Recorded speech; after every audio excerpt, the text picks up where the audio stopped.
to be honest, there was a bias in me as well, a positive bias. In the United States, this would never happen, right? Why? We're too rich.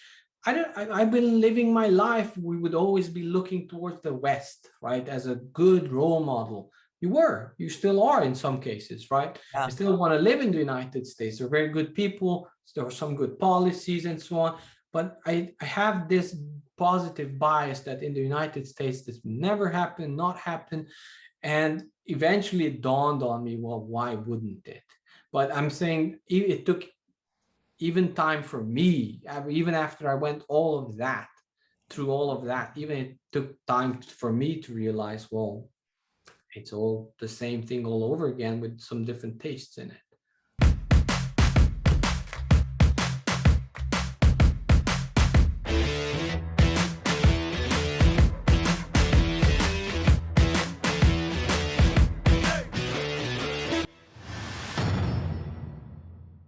I'm Lynette Zang, Chief Market Analyst here at ITM Trading, and I have an extremely special guest on Coffee with Lynette today. It's Arpad, who is the creator and host of Star Path Academy, which focuses on his experience living through hyperinflation.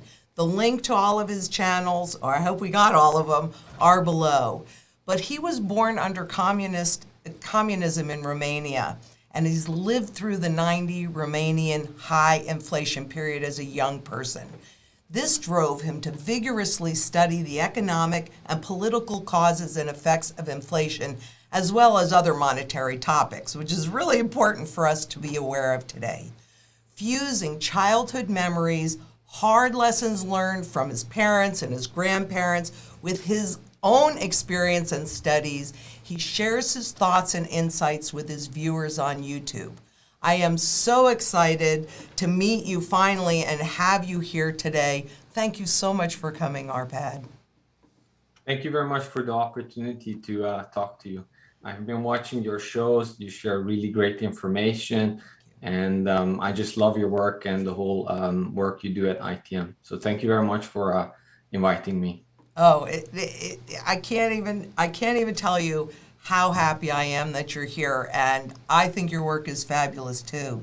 And so I always want to ask, why do you do? I mean, I think with you it's probably a little more obvious, but I'm still going to ask from your perspective why you do the work that you're doing with the hyperinflation.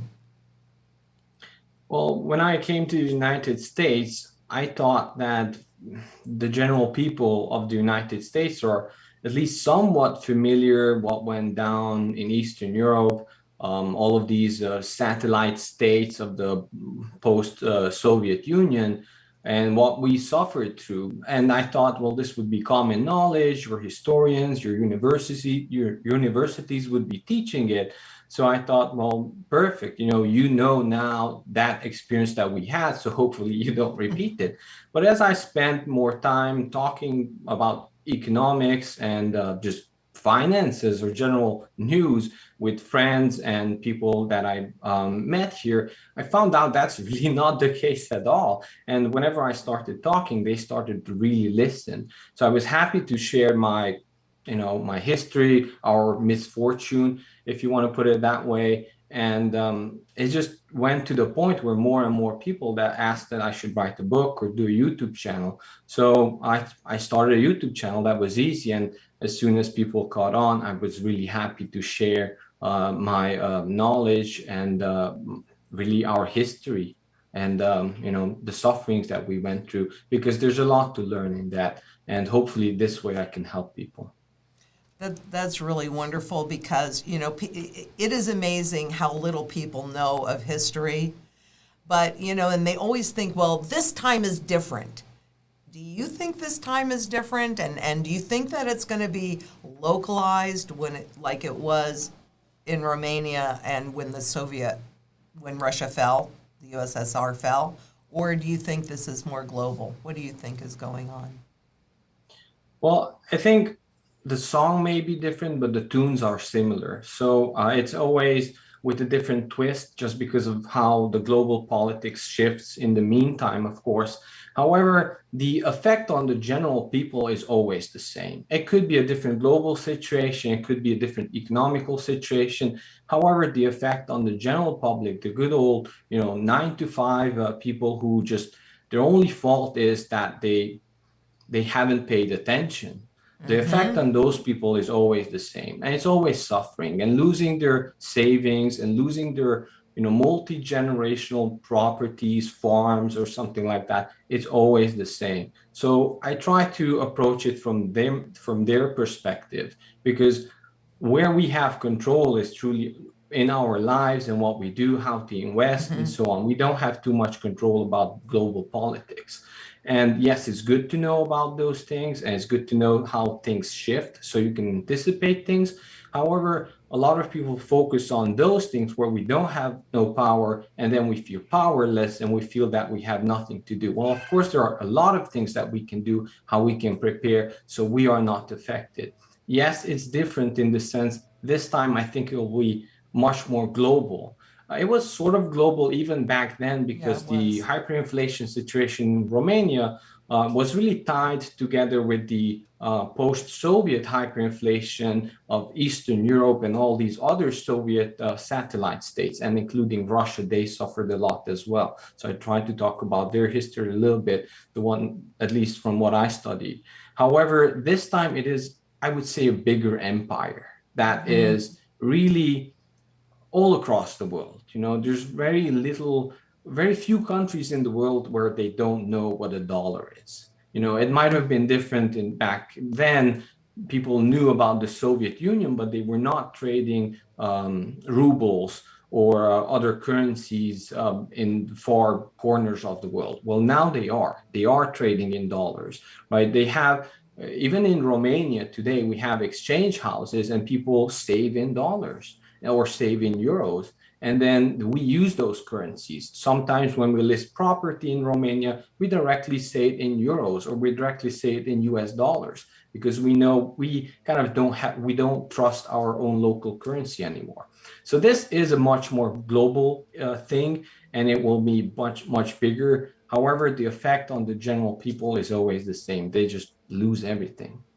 You said something that was really interesting, and I think we're going to feel it, but when the population no longer trusts the local currency, they will use another currency. So, what happens if they are all in a synchronized hyperinflationary event?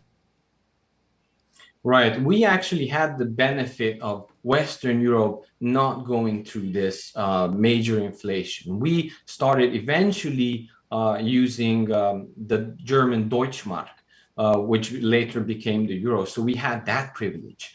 I don't think we're going to have a privilege like that if it happens now, because I do believe, because of a bigger empire, because of a bigger global system, the tide is rising, or all of the ships are sinking at the same time. There's no safe haven, at least in currencies that I see, where we can go through. Every currency or digital currency that I see is still in a speculation phase, where it could work out, and it has historically, at least this brief history of cryptocurrencies it went through, it worked out. However, when there's a loss in currency, it tends to trickle down into other areas. Anything that is monetary, or people have used to trade, it will trickle down and it will have the same effect. That's true. But, cryptocurrencies like Bitcoin came out in January of 2009, and then the Federal Reserve started quantitative easing in March of 2009. Coincidence? Maybe. I don't think there are really a lot of coincidences, but it has not been tested through a crisis yet. So who knows what's going to happen? And I agree with you. It is really just a speculation.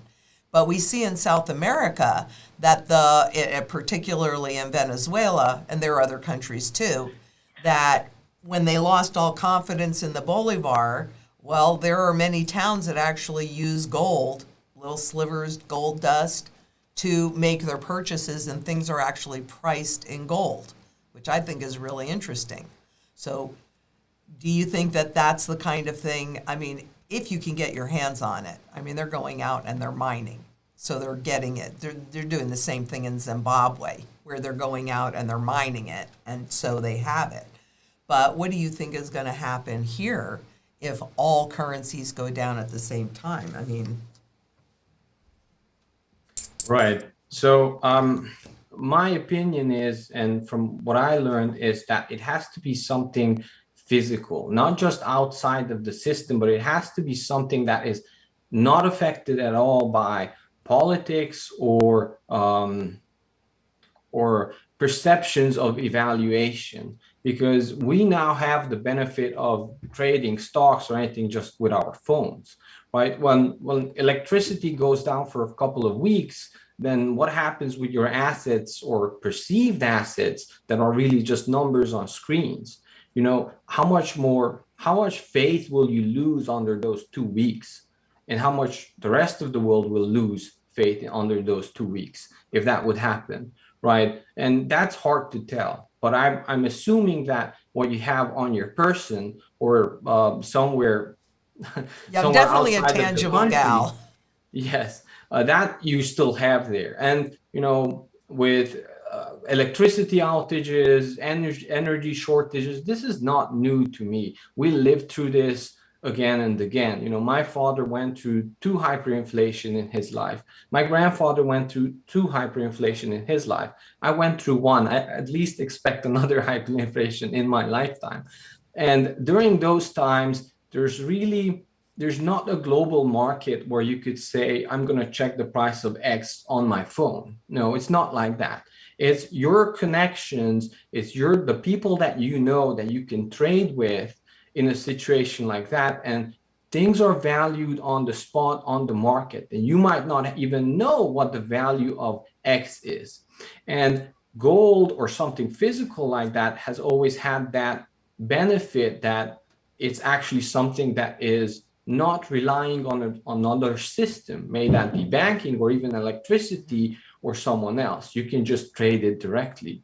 Now, in our case, gold was not really an option because we were actually coming out of communism, where gold, especially investment gold, was definitely outlawed. So we did not even have that privilege. However, people, of course, smuggled in, and I have some interesting stories about gold and how my family tried to, hedge against coming inflation with gold and how that worked out. But I know for sure that even when in the darkest of days, there were always people, may it be, of course, in dark alleys or somewhere else, or just end of the street, or your friends or your family that always took silver or gold for something. Now, of course, they actually had to have something to trade, or you had to have something to trade. So it was a bit harder, but not relying on electricity, not relying on bigger systems is key to survive and even thrive to hyperinflation. And from my studies and from what I studied, there are, at least for the general people, there is no better way to weather the storm. And these storms are long, mind you. It could be 7 years, 20 years. You know, in case of Zimbabwe, it's still going on. In order to weather these long storms, you need something physical outside of the system. And, you know, the best elements for that is silver and gold. But I've also heard you talk, and I would love it if you would share your family stories. You know my mantra because you watch my work. So it's food, water, energy security, barterability, wealth preservation, community, which I think is the most important one, and shelter. So can you relate your family stories and, were you set up with the mantra? I mean, Yes. Yes. Well, we didn't have everything, of course, but we at least had the basics or acquired the basics during hyperinflation, at the early start of hyperinflation. Now, I come from a poor family. We didn't have much to lose at all, right? My parents worked in factories. They were factory workers. We didn't have wealth stored up, a lot of wealth that we could lose. Really, when a fleecing comes, it's really the people who actually have stored wealth in paper assets or other means that are in the system that get fleeced the most. Our fall was not that much, but that also meant that we were immediately at the level where we needed to think about food or starve. So that was our first thing, that we moved back to homesteads that my grandparents had, and these were, mind you, these were not big farms. It could be just a 2.5 acres my grandmother had or my grandmother's sister had, and we immediately had to move back there and work on the land and start working the field to produce food immediately. Now we had the knowledge, right? My grandparents, my parents used to do that, and now as a teen started learning immediately how to do that. So we had that. We also had the privilege of community, because these small towns in Romania or Eastern Europe are usually sort of historical towns where your neighbor, your next door neighbor could be your second cousin or your grandparents' cousin or someone like that. So you already had that feeling, if you move there, somebody will help you take care of yourself, or you can help them. So we had that community. That's no longer here there, but we had that privilege. We also had the knowledge, and we also were not afraid of hard labor, to be honest. So that we had, of course, community, shelter. Now, of course, these were, when I talk about, these homesteads, they were mud brick houses from a couple of 100 years old without flowing water, but we dug a well and so on. But it was something we could start with that, and also the community. Families used to be bigger. I had 10 cousins. I was the youngest one. They had their own place. Some grew different vegetables, some raised animals. We grew potatoes. That was our thing, because it was easy to store, and we knew about potatoes and onions and that sort of stuff. So, and we were able to trade between us. Bartering works out really well if you already have that layer of trust. However, that first layer of trust is hard to acquire in a big city. So we had a couple of things that we had going on for us. And just the knowledge, just sheer knowledge of these old folk who went through much worse times, to be honest. My grandparents lived through the First or the Second World War. So this was a walk in a park for them, really. Of course, I'm joking, but I always remember my grandmother being such lighthearted, happy, whereas my parents had a really hard time. And me as a young person, I didn't even understood really what was happening. I just got the experiences, the feelings of what's going on, the insecurities, that a lot of emotional package that, happened. And later on, I really wanted to know what was happening to us, because for me, it was just like, I didn't necessarily even know how poor we were, because everyone around me was so poor. And we were, walking around in rags, sometimes no shoes. That was life for me, So I tend to have a different perspective because of this, I believe. And then later on, our family's financials did change during hyperinflation, thanks to my parents' really, really hard work. And there are a couple things in there, but in the U.S., people, like, I grow food. I just have a half an acre. And food is the single biggest issue for most people during hyperinflation. And then I would also say medicine is right up there. But, the U.S. and the people in the U.S., I remember when I started putting in the gardens, and my neighbors were like, oh my God, people are going to come. People don't know what food growing in the ground actually looks like anymore. So where you had that advantage, and they did in Greece too, as Greece went through that, a lot of people, they went back to their roots, and they had that community, and they had that farmland. What do you think it's going to look like, since we're not used to that here?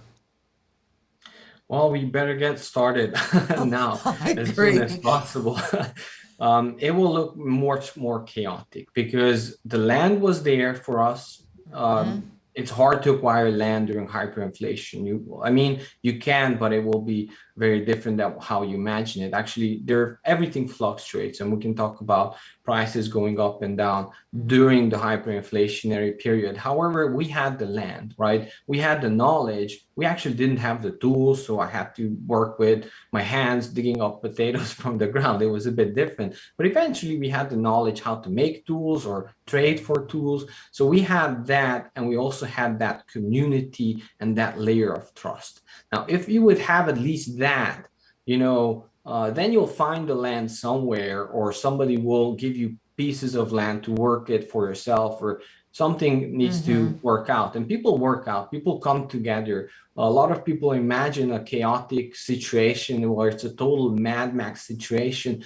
Actually, people become, at least the nice people become even nicer. They're humbled, and people are happy to help as long as you're trustworthy. Really being trustworthy and keeping your word was the best currency, to be honest, because that way there's always need for good people. There's always need for good people who you can trust and who you can work with, even in the darkest of times.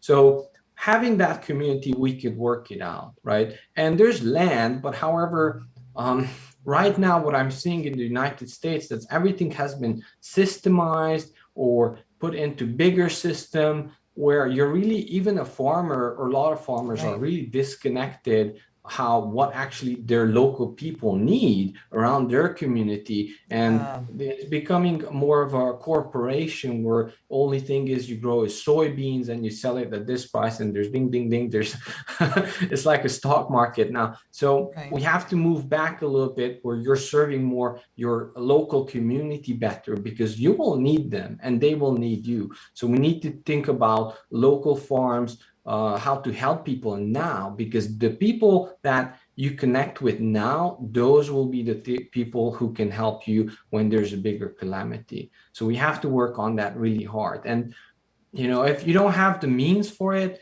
you still have your currency. Your word and your trustworthiness is the biggest advantage you can have. Yeah. For those that live in a bigger city, though, there are also community gardens. So there are ways to build that community, and I think it's critically important, because you do. I mean, I agree with you. And when you're talking about everything getting really local for a while, we get blackouts, brownouts, etc., then one of the things that I've heard you talk about that I love, because I couldn't agree with it more, is that everything is barterable. Anything physical, but also your skills and your talents. So as I was becoming a gardener, because that's not really who I am, but, I believe my work, so, I can lay irrigation. Do I want to lay irrigation? No, I don't. But it is a barterable skill. So, I encourage everybody to really develop and hone those kinds of skills, because they come in really, really handy.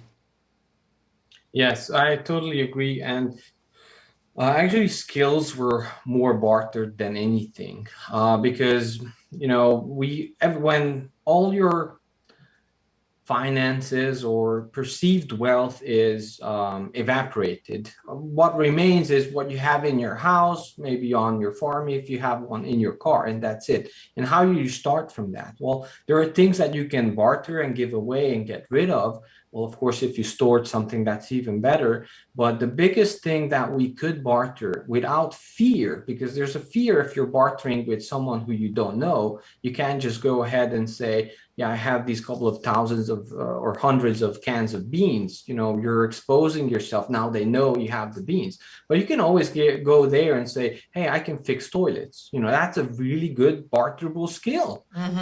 Ours was one of the best ones. Or, hey, I can work for an hour on your field. That we would trade that. Now, of course, in our case, because we had the community, it would never, be counted, but it would be somewhere this weekend, everybody comes together and work on your field. And next weekend, everybody comes together, because I had 10 cousins, and we would go to their place and raise the barn, or go there or feed the pig, and we would work back. Now, of course, the people or my relatives who already had bigger farms to start with, they would get a better deal because they had more things to do.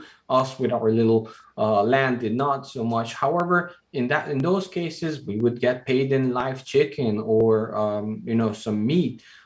Actually, we had to store up wealth and buy a pork later on in the year because the pricing was just that high for food. So things are barterable, but your skills will be really the biggest barterable thing that you can have. And knowledge, of course, the knowledge, skills, and trustworthiness. Mm-hmm.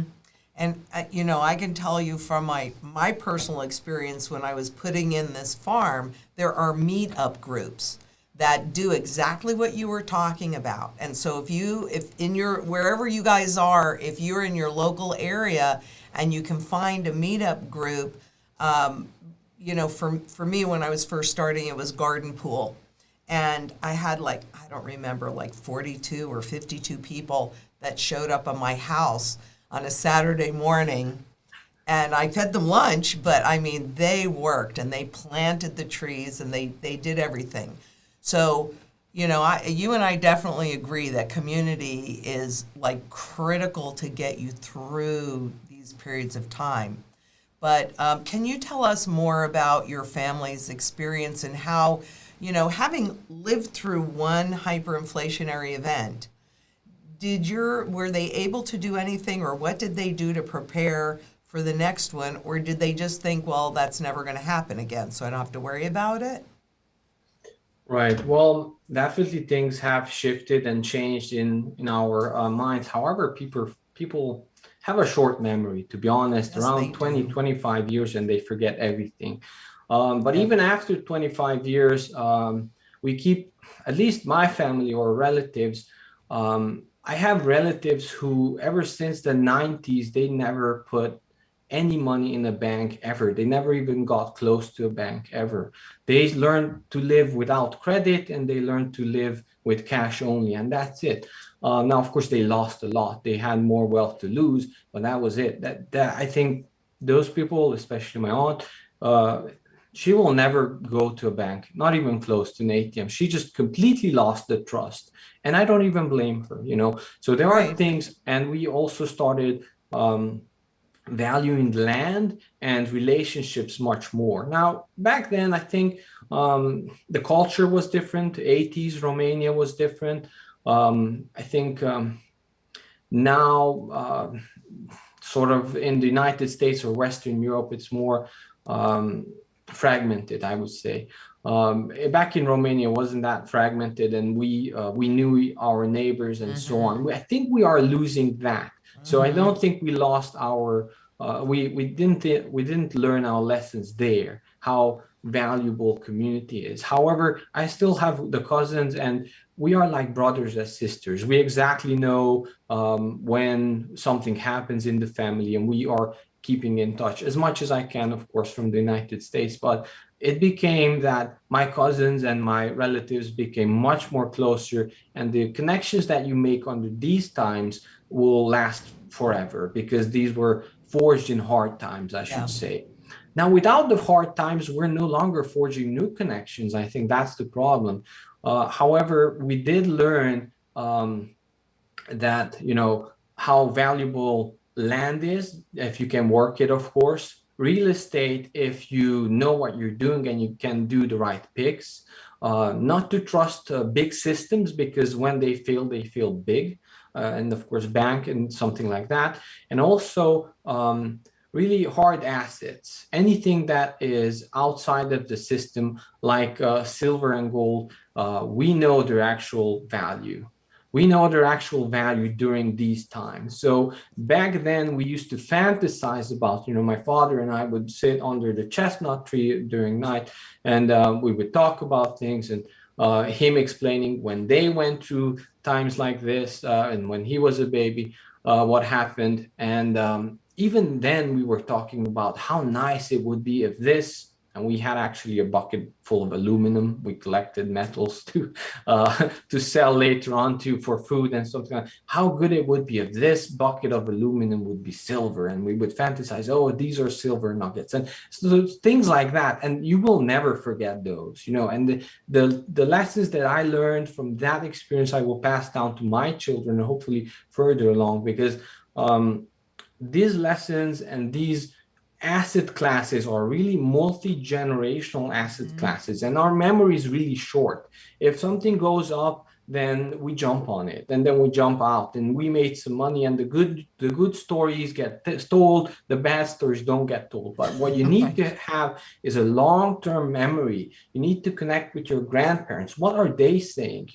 Back, we used to actually consult them about knowledge. The further you go back in past, the further you can see into the future. What are the lessons that they learn? I spent a lot of time with my grandparents, my grandmother especially, and those lessons that I learned from wartime and from famines that we had to go through, those are not lost on me, at least. I think we are losing it in Romania as well, because of Western influence, but also the flashiness and the generated wealth that we perceive now. And you're referring to the stock market going up and the fiat money assets, those that the central banks have targeted for reflation, because that's what everybody looks at. Is that what you're referring to? It's in one way, it's a good thing, because it's sucking up all the money instead of it going to, now it's starting to trickle into gas price and other things. But even then, it's kind of crazy. Even then, we had these scams. One big scam was out of Cluj, which is a city in Romania. I think the Caritas was the name of it. And they would give you like 30% return on your money for extra months or something. It was a big Ponzi schemes type of thing. But even then, people were speculating, and there's the easy money that people made somewhere would always have a place where it could be flushed out, to be honest. Right. And these would suck in all the money of the people who actually worked hard for it, but they wanted to outsmart the system. And of course, they lost a lot of it. So there's always these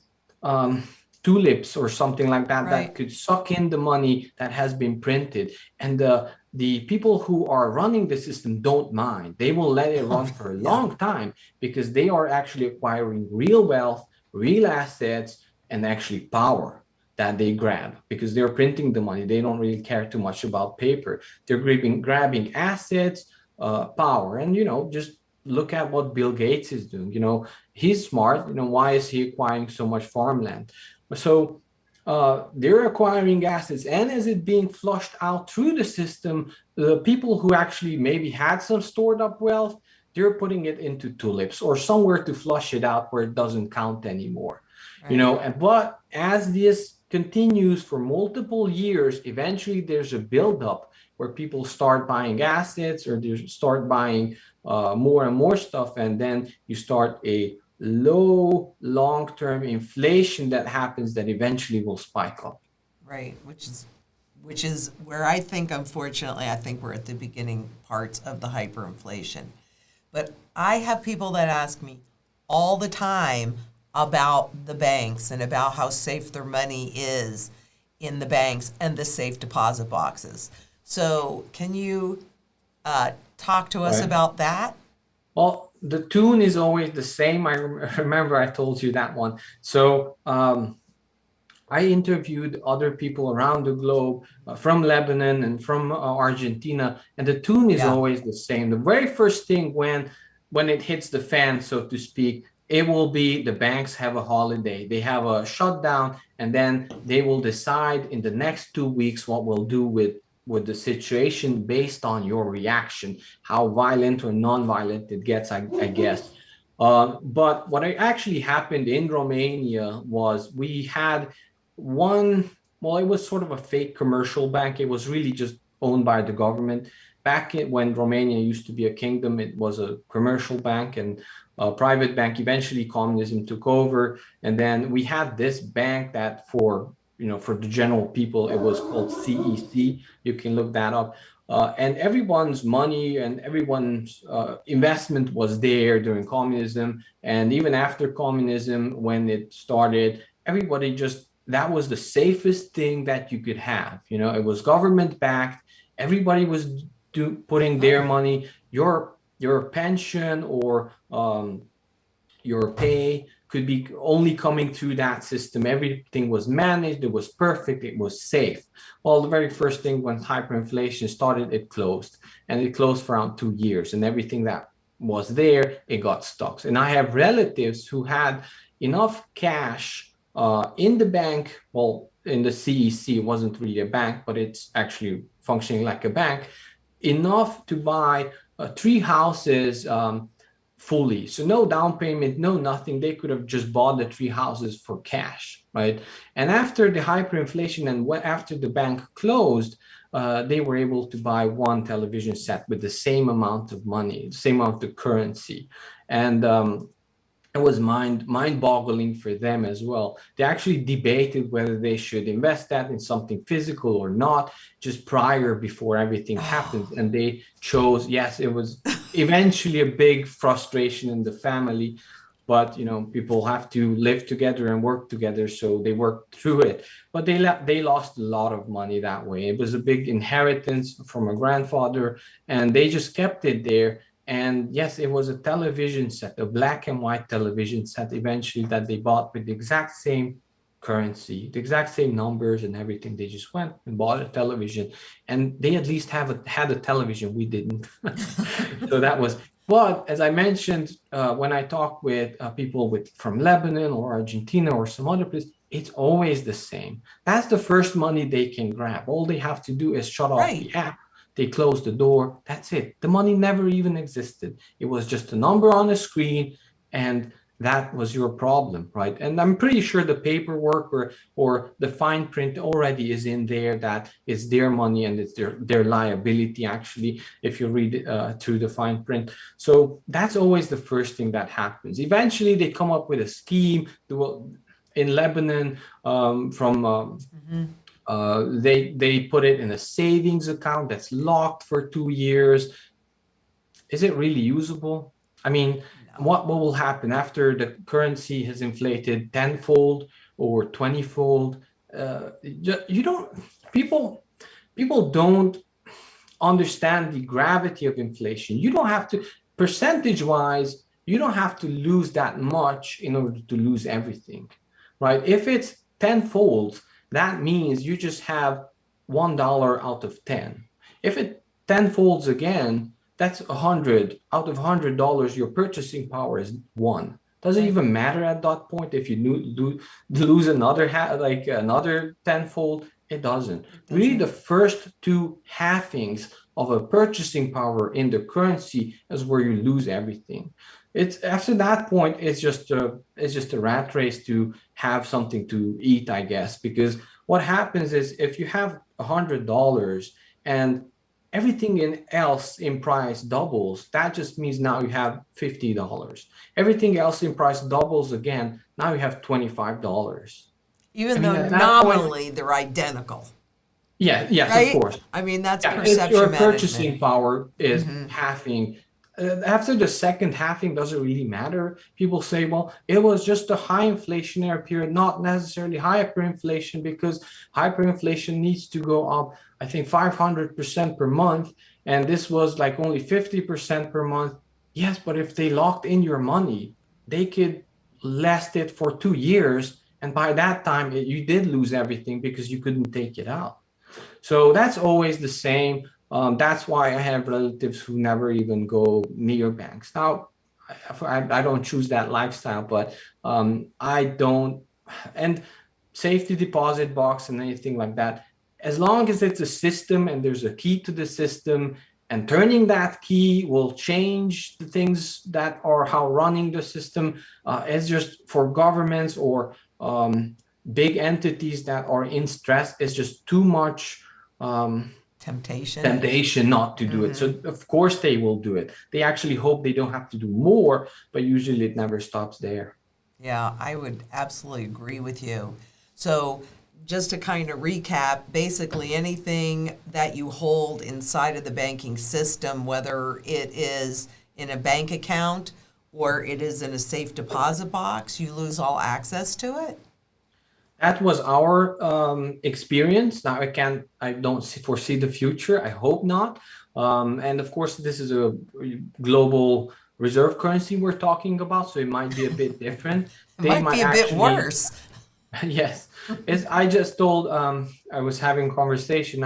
The the analogy or the metaphor is we're just on a higher shelf. Everybody's gonna fall down. We're just gonna be falling from the top shelf. That's what it means, because that means that we're even doing better now in this generated economy that we're living in. So that was our experience. That was the experience in Argentina, in Lebanon. Now I'm having an interview Poland. scheduled in Venezuela from someone from Venezuela. We'll see. But at this point, yeah, it could be different. I don't know, but for It's me, probably not going that's to be, enough. That's enough. Yeah, for right? me to know. Well, you said that during the Soviet period you were not allowed to own gold, right? Correct. But Yes. could you own it in different forms, like an heirloom, something that was passed down from the family, or a collectible piece of jewelry, or a collectible? Was that different? No, so communism, every dictator has its own vision of his communism, and everyone who supports communism has its own vision of communism, and they're all different, of course. And so that's why I'm not too hard on people if they disagree with me politically, because they might have a good vision in their mind. It's just we're having a conversation, communication issue, right? They might not understand history, or I'm not understanding their vision. So what I'm saying is that during communism, things have changed. Though first it started with Gheorghe Dej in Romania, then Ceausescu, who got more famous. A lot of Westerners know about the dictator Ceausescu. They all had their different version, and even as time has passed, things have changed. Right? It's not completely static, but basically, every ounce of gold was, no matter what, it was outlawed. You could get, and of course I was young, but my parents' generation, they could get a wedding band if they filled out the paperwork a couple of months prior, and then the wedding band itself, the gold was made by approved jewelers by the state, and it was that like that. Silver actually wasn't banned now, but there was no available. You Right. couldn't buy it in stores or anything like that. People did get silver from Bulgaria or even Russia, but it was more like ornamentals or jewelry or something like that That that they could get it as. Yeah. yeah, that's Now, just because want to clarify, just because yeah. it was illegal, that doesn't mean people didn't have gold. People did have gold. Even the Soviet higher ups had wives. They liked some gold earrings. There was there, but it was very tricky to have it. But kind of people did shut their eyes here and there. So you could get it. However, you had to make sure that it's really worth it for you to hold it, or you would be risking too much. Okay. That's wow. You know, Yeah. Crazy times and crazy policies. That one thing I do say to people and my family, and I do it as well now, is to have your assets in multiple political jurisdictions. If you cannot diversify outside of the country, at least outside your state, or outside here or outside. I have multiple citizenships. I have the benefit of doing much more things than the average US citizen. But yeah, I do think that as things will get bad, they will try some shenanigans. But it's up for us to decide that we let them or not, I believe, right. because it's really a power play. And even in communism, people did push back on some stuff. And communism has changed during that time. There's famously there's goulash communism. Goulash is a Hungarian food. So goulash communism was something much more softer in Hungary, but because the youth was pushing for rock music and hip music, and the Soviet officials couldn't deal with that. There was just too many people wanting it, right? So something like that did happen, and even with gold and different states had their different variety of communism. Romania actually had a very strict communist Yeah. dictatorship. Well, that would definitely do it. But another thing that, so I still, well, so I wonder, because I heard you talking about people using their wedding, they would use everything else first that they had, and then use their wedding bands or what gold they had at the last, if they really needed to buy some food or what have you. And we're hearing the same kind of things in different parts of the world right now. Yes. So yeah, I have so many stories, but yeah. So just logically to explain to the viewers, well, if there's something that is going up in value, why would you trade it, right? And that was silver and gold or whatever you had. Why would you barter that, right? I think it's Gresham's law. The Right. worse currency pushes out the better currency. You actually want to save that. And we were using, whenever it was possible, we were still using Romanian lei. Some people would still take it, immediately exchange it into something else. It was sort of a hot potato. But when things were easy into pricing Romanian lei, we would do that. If that didn't work, then we move up to the Deutschmark, the German mark, then the US dollars. And then if nothing else worked, then you would auction off, or well, not auction off, but sell off your jewelry or something like that. But you would keep that to last. Now, this caused an effect that since everybody knew that you would be doing this, they knew that you were desperate. You had to be really desperate in order to try to sell your jewelry because it was going up in price. So there was a huge premium depending on when you sold it, how you sold it, and who you sold it to in your local market. There was a huge premium, or I should say, price difference if you were selling gold or buying gold, because because people knew that if you're selling gold, unless you're someone who's a speculator and know that they can get gold from you, you are desperate, really. So another good lesson for people is to have your securities first, have your food, your shelter, possibly community, and then whatever wealth that you want to save through an inflation or high inflation period and kind of have at the other end of the tube, so to say, that is what you would store in things that store well, I should say, precious metals as well, because during this time, there are practical issues that you have to deal with if you're selling gold. Just for instance, people would, if they would have investment gold, they would make a fake ring out of it and then sell it as a ring. That was for a safety reason, because if you're selling bars of silver, bars of gold, they will track you where you live, and find out where you have it. Now, most people didn't keep anything at home. You would rather dig a hole in somewhere outside in the national forest, know where it is, and keep it there instead of having it home, because you would have to leave your home on a moment's notice. It would be crazy to have a lot of wealth stored at your home. That's a good lesson for future as well, and for my family as well. Yeah. However, there are practical issues that you have to deal with. So making sure that you're selling your silver or gold on your own terms, and you can wait and you can sell it to the right person who actually wants it, not some speculator in an alley who had paid off some local cops and so on. So you have to control your own situation. You have to plan it out. Ask for help from the people who actually know what they're doing, how you plan your strategy, because there are good strategies even for collapses, and then stick to it, basically. Oh, I agree. And I do want to hit on this because we're starting to run short on time. But people always, I could talk to you all day, easily. But people always ask about real estate. and about holding purchasing power. And I know that I heard you talking about how people were able to pay off their mortgage with cheaper dollars, but they had to do something to have that purchasing power intact. So Right. can you talk about what happens to real estate and what your experience was and the opportunities that, because it's not all black.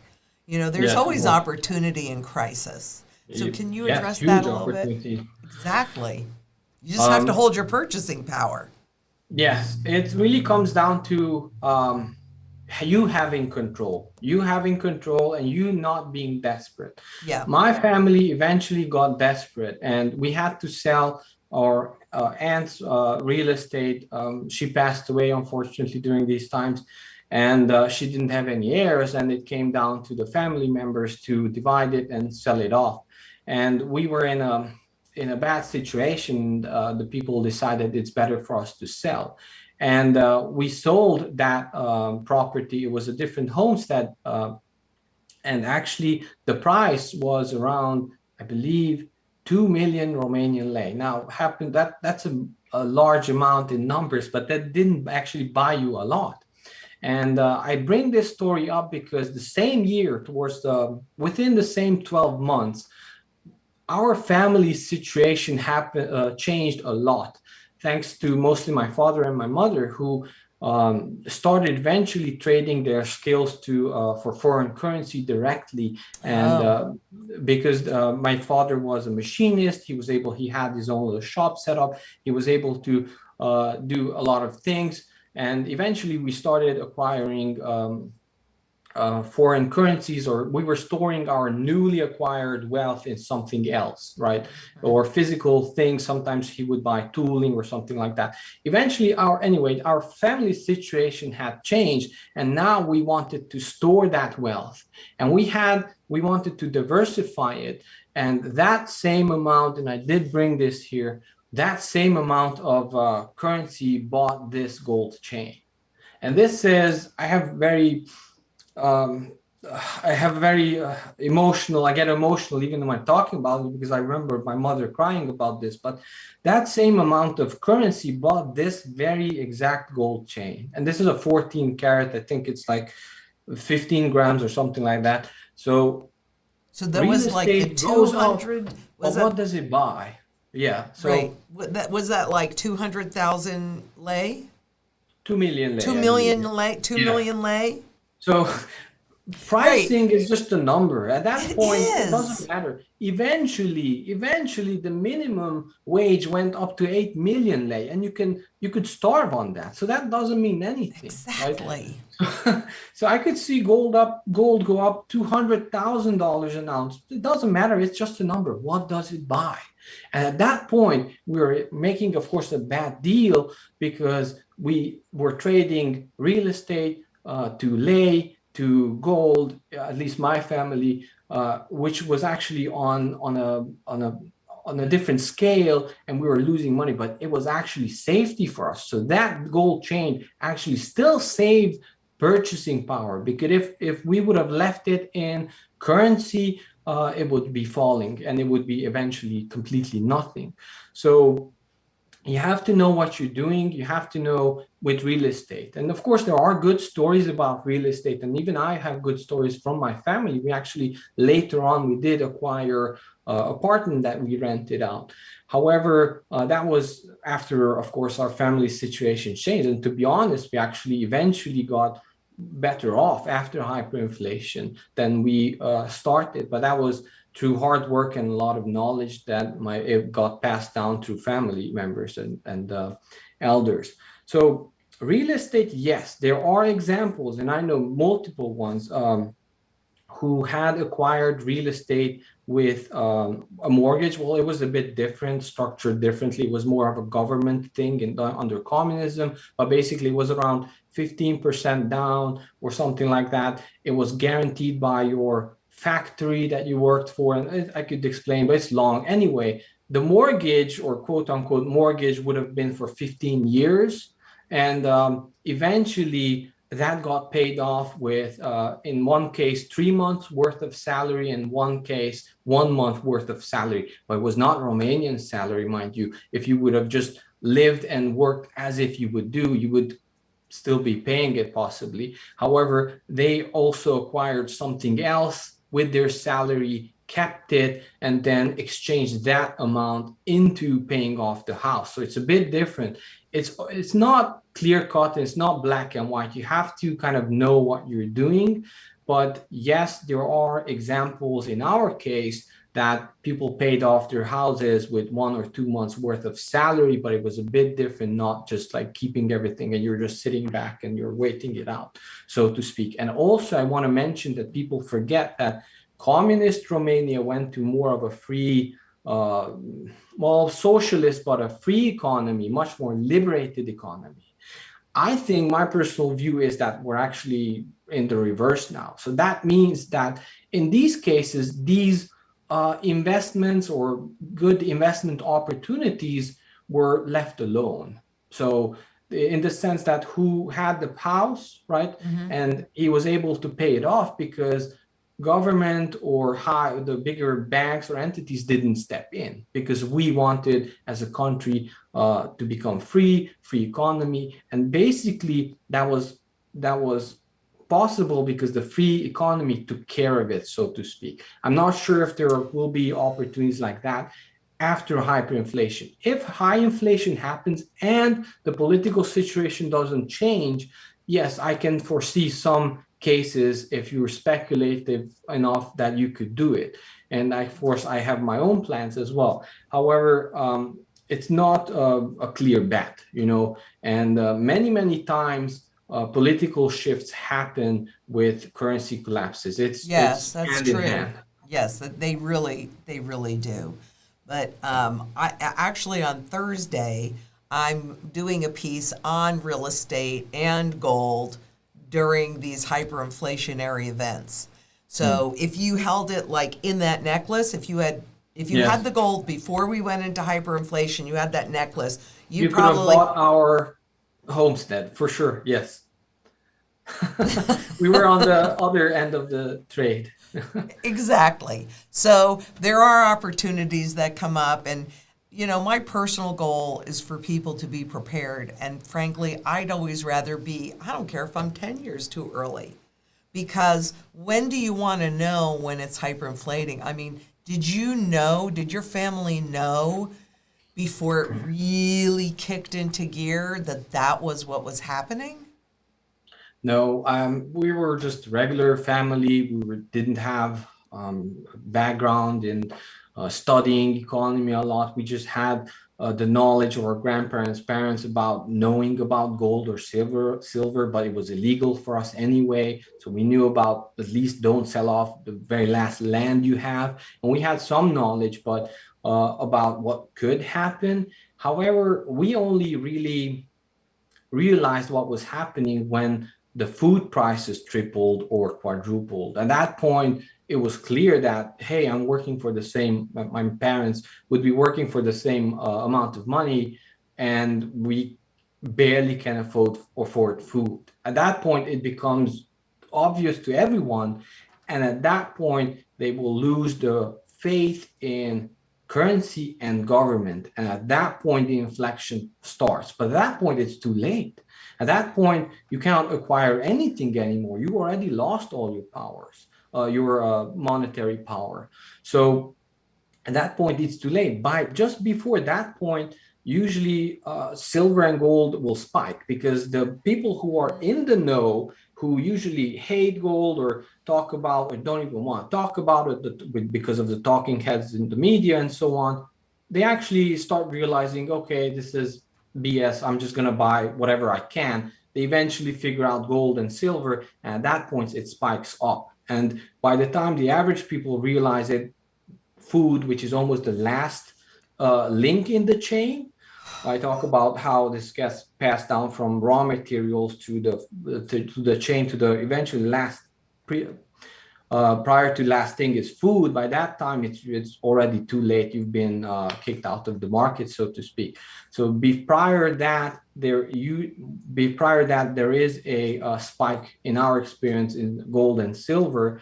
But after that, another event happens, hockey stick moment, so to speak, and then there will be another opportunity towards the end of hyperinflation when people like us eventually acquire some wealth and still remember, hey, if we would have had gold or silver or property that would be livable and also workable, we would have not suffered this much. But now we have some cash, let's buy gold again. So towards the end of the period, there's another realization of the general people that, hey, this is a good thing. And of course, 25 years later, we forget it.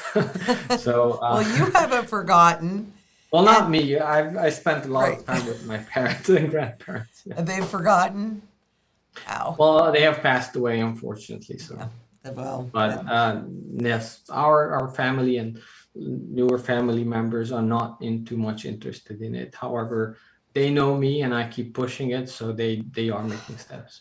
Yeah, and for me personally, I'm just getting ready to take care of everybody I can. Because I know exactly what you're talking about. Fortunately, I do have some family members that are starting to listen so that I don't have to do it. But you know, and I know our time is short now. I just want to ask you two questions. Number one, where do you think we are right now in this whole trend? And number two, what else do you want people to know from this interview? Because I think this is probably one of the most important ones I've ever done, frankly. Well, thank you very much. So for the first question, it's hard to tell, and you shouldn't care too much about it because it happens fast. When it happens, it's already too late. Yeah. So does it really matter if you put 10 or 5 or whatever percent that you can afford into precious metals or something else? That or 80 or 90%, because I'm all in. Well, depending on your age and depending on what your plan is, right? Right. It doesn't really matter if you put, if something for safety, you don't count the cost of the fire extinguisher, right? It's like that. You don't count it. You just want to have it. Right. You just want to have it. You don't care when the fire is going to burn. So it's that sort and of hopefully it never does. Answer, but you want to have it regardless. Now, of course, I do want to provide you at least with some answer. So when usually these things happen, they happen for a reason. And I don't want to be too speculative or too mean, but it's usually to reset generational wealth to a really bottom level. So now they have another couple of generations that will be that will have to work for the rest of their lives. Basically, we are resetting. We want to reset the wealth stored in these hardworking families to zero, so we can make sure that there will be hardworking families for the next 80 years or so. That is my perception why it happens. Now, our case in Romania was a bit different. I know it's a long answer, but please stay through it.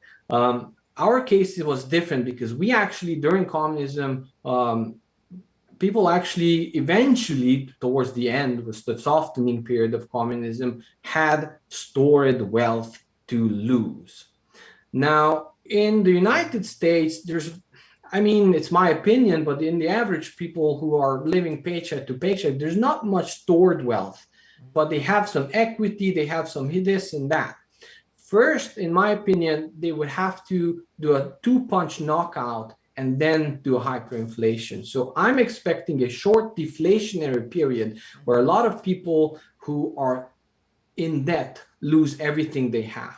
Because if they just keep the debt and we start hyperinflating without political change, everybody who has debt would benefit, so to speak. Not really, but their debt is being wiped away. So is their future, but they don't count that. Right. So their debt is fading. That's the plan for governments, is to repay the debt that they take on. If I would have to plan a reset, I would plan a short deflationary period where I get rid of your assets, where you're such in debt that you will have to sell your house, sell your gold, sell your Bitcoin, whatever you have.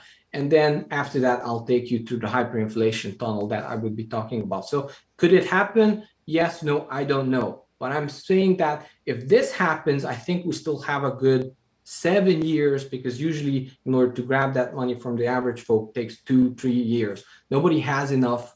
The general people don't have enough cash savings to hold their mortgages without a job for 3 years, right? I don't think so. So there might be a short period like that. They take you through that, and then they hyperinflate everything away from you, what you have. And then the reset happens, and then, well, you'll be happy because your student loan went away, but you will be in servitude for the next 80 years or something that is good for you anyway. So it might be different scenarios, have different time frames in my head. It could be 7 years, but it could be also around the corner. Maybe just skip that, and in 3 years, 2 years, end of the year, who knows? I think we're already in a collapse. We just we don't realize it because there's paper in front of our eyes. Right. And we're melting up, right? Yes. So it goes back to all those numbers. Lifting.